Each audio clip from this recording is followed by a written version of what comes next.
नमस्ते प्यारे विद्यार्थियों। आज हम पढ़ेंगे मंत्रिपरिषद और विधानमंडल के मध्य संबंध और मंत्रिमंडल, राज्यपाल और मुख्यमंत्री के मध्य संबंध। जैसा कि हमने राज्य कार्यपालिका का विस्तार से अध्ययन कर लिया है, हमने मुख्यमंत्री और मंत्रिपरिषद के संगठन के साथ साथ उनकी शक्तियों का अध्ययन भी कर लिया है।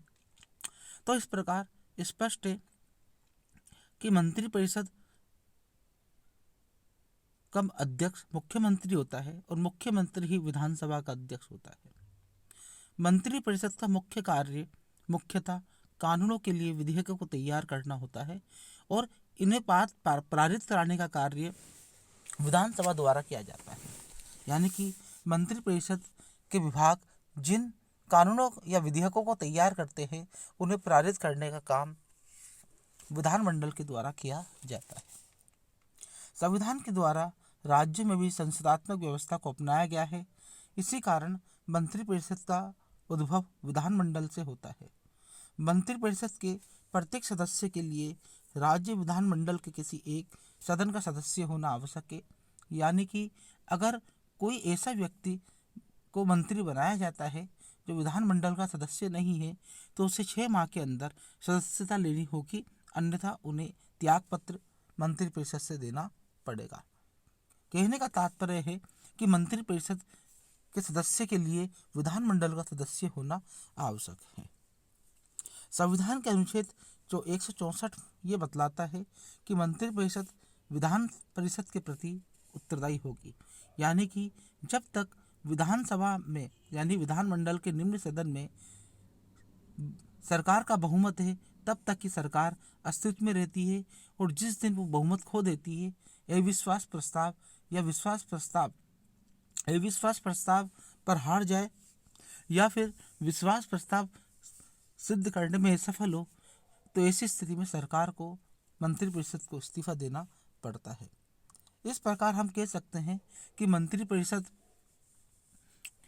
विधानमंडल का से ही उत्पन्न होती है। इसलिए दोनों के मध्य संबंध बहुत अध्ययन हो आवश्यक है कि उनके मध्य क्या संबंध है। पहला प्रश्न पूछकर विधानसभा के सदस्य मंत्रियों से पूरक प्रश्न पूछकर, काम रोको प्रस्ताव लाकर, अविश्वास प्रस्ताव लाकर कई तरह के यानी कि संसदीय जो साधन है उनके माध्यम से विधान परिषद पर नियंत्रण रखती है। क्योंकि संबंधित मंत्री को अगर किसी प्रकार का प्रश्न विधान सभा का सदस्य पूछ रहा है, तो जिस विभाग से संबंधित है उस मंत्री को उस पर उत्तर देना होता है और ये उत्तर तारांकित और अतारांकित दोनों प्रकार से दिया जा सकता है। तारांकित का मतलब है कि स्टार लगा प्रश्न अगर है तो संबंधित मंत्री को मौखिक रूप में अपना वक्तव्य देना होगा और अगर अतारांकित है तो उसका लिखित रूप में जवाब दिया जाएगा। इस प्रकार हम देखते हैं कि विधानसभा या विधानमंडल के द्वारा मंत्रिपरिषद पर प्रश्न पूछकर नियंत्रण रखा जाता है ताकि सरकार उत्तरदायी रहे, नियंत्रण में रहे और तानाशाह ना बने। दूसरा, काम रोको प्रस्ताव विधानमंडल का एक महत्वपूर्ण हथियार है। संसदीय शासन व्यवस्था में ये एक महत्वपूर्ण हथियार है जो सरकार को नियंत्रण में रखता है। यानी कि जब कोई ऐसा प्रश्न सार्वजनिक रूप का उत्पन्न हो जाए कि जिससे संपूर्ण देश प्रभावित हो रहा है या संपूर्ण राज्य प्रभावित हो रहा है, समाज प्रभावित हो रहा है और सरकार उस पर चर्चा नहीं कर रही है, तो ऐसी स्थिति में विपक्ष के द्वारा काम रोको प्रस्ताव लाया जाता है।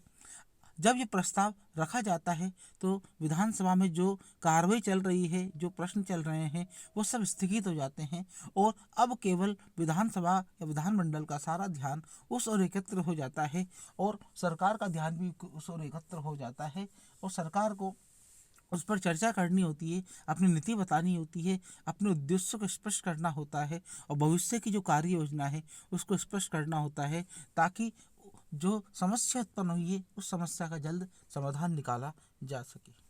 तीसरा, विधेयकों को अस्वीकृत करके मंत्रिपरिषद के जो मंत्री हैं वो विधेयक विधानमंडल में रखते हैं। विधानसभा का ये अधिकार है कि वो उसे अस्वीकृत भी कर दे। अगर अस्वीकृत कर देती है तो वो विधेयक वापस से लौट जाता है। तो हम देखते हैं कि ड्राफ्ट जो है वापस संबंधित विभाग के पास चला जाता है और विधानसभा के पास ये अधिकार भी है कि वो चाहे तो कुछ संशोधनों के लिए या उसमें जो कमियां रह गई है या कुछ उसमें स्पष्ट है तो उसको स्पष्ट करने के लिए कह सकती है और रोकने के लिए कह सकती है। इस प्रकार हम देखते हैं कि विधानसभा के द्वारा विधानमंडल के द्वारा विधेयकों को स्वीकार करने का जो अधिकार है उसके आधार पर सरकार पर नियंत्रण रखा जाता है। बजट पर कटौती।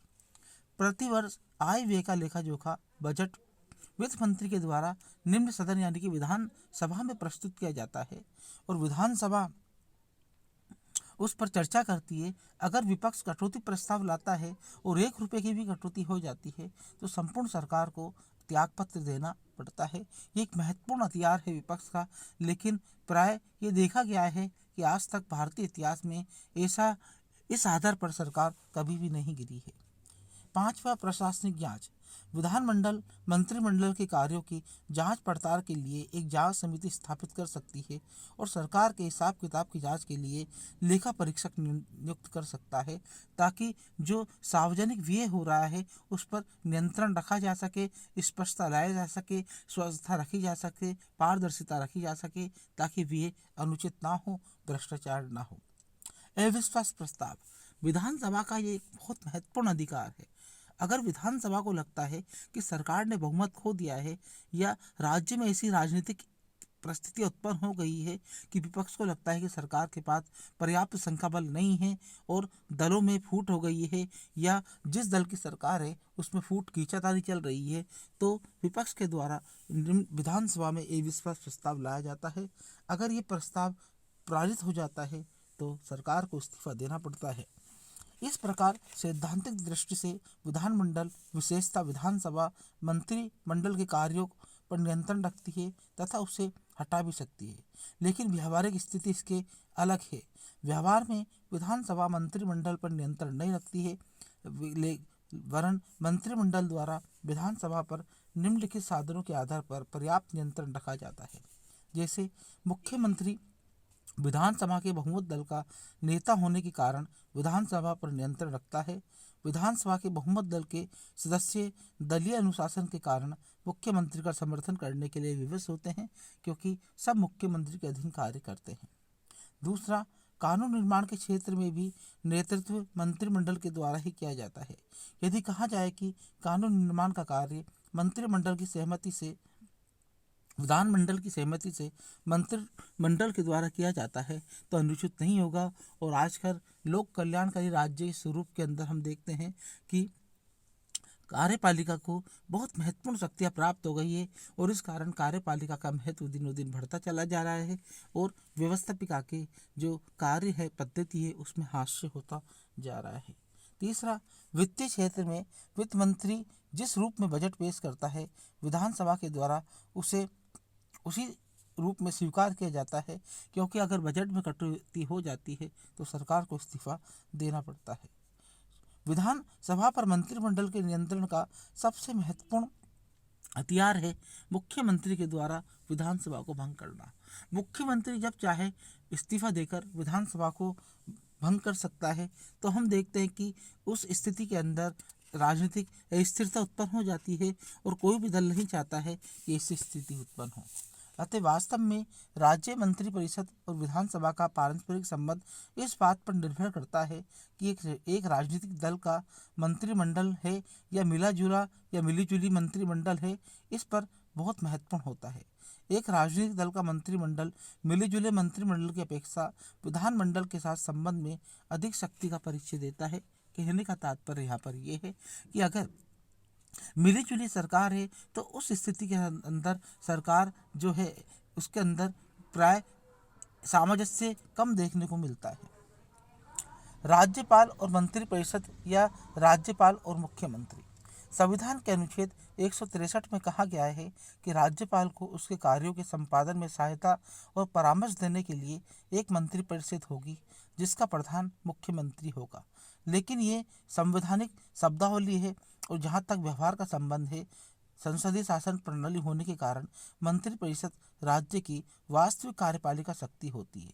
यानी कि प्रशासन या शासन तो राज्यपाल के नाम से किया जाता है, लेकिन निर्णय और उनका क्रियान्वयन मंत्रिपरिषद और मुख्यमंत्री के द्वारा किया जाता है।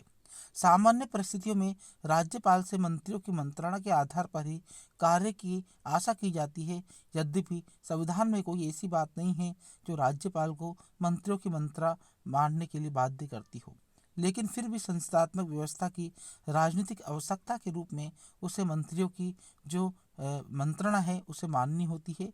यदि राज्यपाल ऐसी मंत्रिपरिषद की सलाह को स्वीकार कर दे जिससे कि विधानसभा का विश्वास प्राप्त हो, तो मंत्रिपरिषद विरोध स्वरूप त्यागपत्र दे सकती है और ऐसा होने पर राज्यपाल कठिन स्थिति में आ जाता है।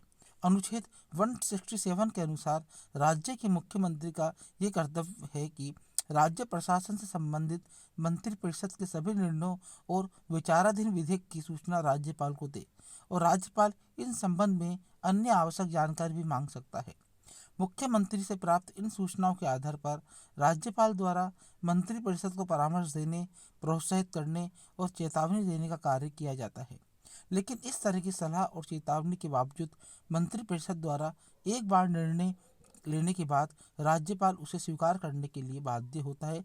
लेकिन कुछ ऐसी परिस्थितियां हो सकती है जिसमें राज्यपाल मंत्रिपरिषद की सलाह के बिना कार्य करे, जैसे कि अगर राज्य में संवैधानिक तंत्र विफल हो जाए और राज्यपाल को ऐसा अंदेशा भी हो जाए, तो अनुच्छेद 356 के तहत राज्यपाल राज्य में राष्ट्रपति शासन की अनुशंसा कर सकता है, और राष्ट्रपति अनुशंसा को मान लेता है तो विधानसभा और विधान परिषद भंग हो जाती है।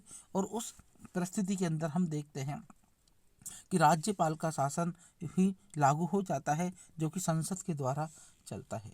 संविधान में इस बात का उल्लेख है कि मंत्रियों द्वारा राज्यपाल के प्रसाद तुरंत अपना पद धारण किया जाता है।